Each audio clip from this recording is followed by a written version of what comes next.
जैन साथियों, कई बार जब इस देश में कोई मुद्दा, आम आदमी की जिंदगी से जुड़ा हुआ मुद्दा, नौजवानों की जिंदगी से जुड़ा हुआ मुद्दा सत्ता तक पहुंचने की कोशिश करता है, उसी समय कोई ना कोई एक नया विवाद देश के अंदर खड़ा कर दिया जाता है। और यह बहुत सुनियोजित तरीके से होता है, बहुत साजिश के तहत होता है।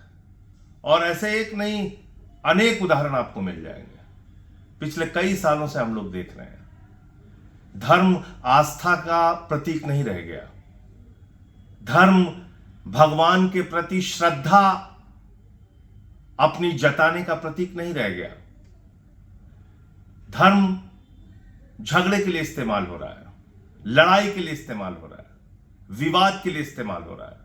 हर त्योहार के पहले हम देखते हैं, ईद आए तो 10 दिन पहले से झगड़ा शुरू कराओ, 10 दिन बाद तक झगड़ा कराने का प्रयास करो। बकरीद आए, 10 दिन पहले झगड़ा शुरू कराने का प्रयास करो, 10 दिन बाद तक झगड़ा शुरू कराने का प्रयास करो। तो होली आए, दीपावली आए, कोई ना कोई एक विवाद खड़ा। नवरात्रे आए तो फिर मांस की दुकानें बंद करने का एक विवाद खड़ा करो, झगड़ा खड़ा करो।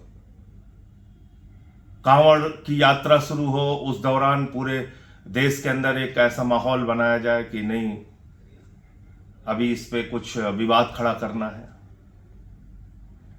तो ये हम सबको अपने आप से पूछना पड़ेगा, क्या धर्म हमारी आस्था का प्रतीक है, हमारी श्रद्धा का प्रतीक है, भगवान के प्रति हमारी भावनाओं को जताने का प्रतीक है, या झगड़े विवाद का प्रतीक है?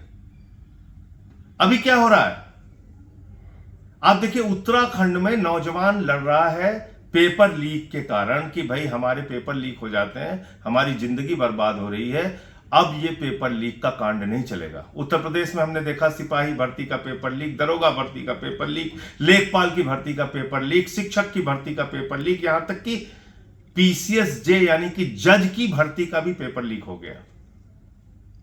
एसएससी को लेकर जो बवाल चल रहा था, पूरे देश के नौजवान सड़कों पर थे। लद्दाख में वहां के लोग पूर्ण राज्य की मांग को लेकर अपना आंदोलन कर रहे थे, जिसमें सोनम वांगचुक जी को, जो एक समाज सेवी हैं, प्रख्यात समाज सेवी हैं, उनको एनएसए लगा के गिरफ्तार करके जेल में डाल दिया गया। तो इस बीच हमारे गोदी मीडिया के जो बौद्धिक आतंकवादी हैं और जो हमारी भारतीय जनता पार्टी की नफरती सरकार है, उसको लगा कि ये सब कुछ अगर चलता रहेगा तो फिर हमारा एजेंडा कैसे चलेगा।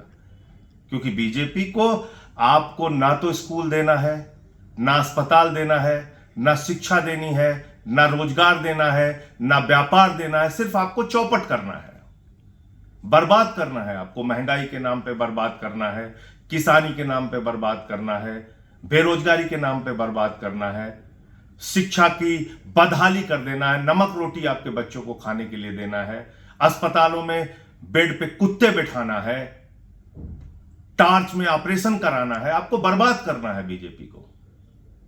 तो इसलिए उनको लगा कि अरे ये तो पेपर लीक के मुद्दे उठ रहे हैं, अब लद्दाख के पूर्ण राज्य का मुद्दा उठ रहा है, एसएससी को लेके नौजवान सड़कों पे आ गया, ये सब कैसे चलेगा, तो कुछ शुरू करो। तो उन्होंने प्लान किया ये, और मैं जिम्मेदारी के साथ ये बात कह रहा हूं, उत्तर प्रदेश में जो माहौल बिगाड़ने का काम धर्म के नाम पे अभी शुरू किया गया है, ये सरकार की गहरी साजिश का हिस्सा है, गहरी साजिश का हिस्सा है। और इसमें पूरे गोदी मीडिया भी आप देखिएगा, जितने बौद्धिक आतंकवादी, गोदी मीडिया के जो नफरती लोग हैं, उनको मैं बौद्धिक आतंकवादी कहता हूं। एक समझदार आतंकवादी जो पूरे देश में नफरत का जहर घोलता है। आपने देखा होगा अभी कुछ दिन पहले, कहां हो सचिन, कहां हो राहुल द्रविड़, चिल्ला रहा था ना एक गोदी का एंकर, उसके मुंह से अपने आका का नाम नहीं निकला कि भारत पाकिस्तान का मैच तुम क्यों करा रहे हो मोदी, तुम क्यों करा रहे हो जैसा। वो वीडियो देखिएगा, आपको अंदाजा हो जाएगा कि कैसे आपकी भावनाओं के साथ ये लोग खिलवाड़ कर रहे हैं। कभी आपके रोजगार का मुद्दा नहीं बनाते, कभी आपके शिक्षा स्वास्थ्य का मुद्दा नहीं बनाते, आपकी जिंदगी में सुधार को मुद्दा नहीं बनाते। ये कैसे सुधार होगा आपके जीवन में, तो आप भी उसी में मस्त हो जाते हैं। हो करने लगते हैं, उनको भी मजा आता है। ये बौद्धिक आतंकवादी हैं टीवी चैनल्स पे, जो गोदी मीडिया के जो एंकर हैं इस प्रकार के, तो वो आपके दिमाग में अच्छे से नफरत का बीज बोते रहते हैं, आप सब उसी में फंसते रहते हैं। तो इसलिए अभी ये जो उत्तर प्रदेश में विवाद शुरू हुआ है I love Mohammad, I love Mahadev के नाम पर, और आज तो मैं देख रहा था आई लव आदित्यनाथ का शुरू हो गया है, उनको भी भगवान का दर्जा मिल गया है।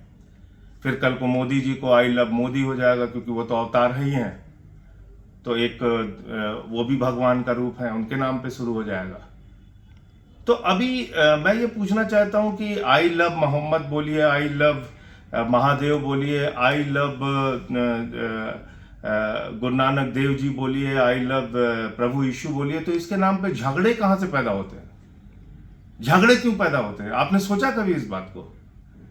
क्योंकि आपके स्कूल का मुद्दा दबाना है, आपके अस्पताल का मुद्दा दबाना है, आपकी सड़कों का मुद्दा दबाना है, आपकी जिंदगी में हो रहे भ्रष्टाचार और महंगाई के मुद्दे को दबाना है, इसलिए ये शुरू होता है और आप उसमें फंसते हैं।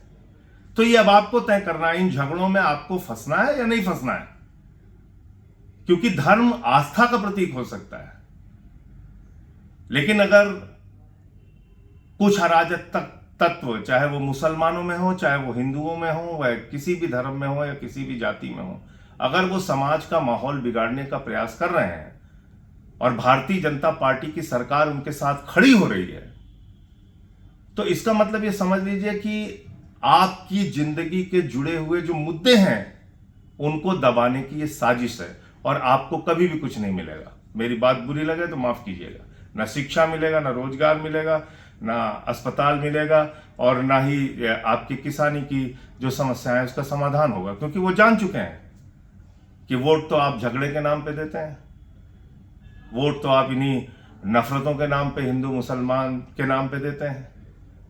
तो उनको भी पता है कि आपके लिए काम क्यों करना है, क्यों आपको रोजगार देना है। तो इसलिए अगर आपको लगता है कि आपको उत्तर प्रदेश को बचाना है, और प्रधानमंत्री तो कह के गए हैं कि उत्तर प्रदेश के नौजवानों चिंता मत करना, मैं तुम्हें गोबर से रोजगार दूंगा, तो उत्तर प्रदेश के नौजवानों को गोबर से रोजगार देने लायक हमारे देश का प्रधानमंत्री समझता है।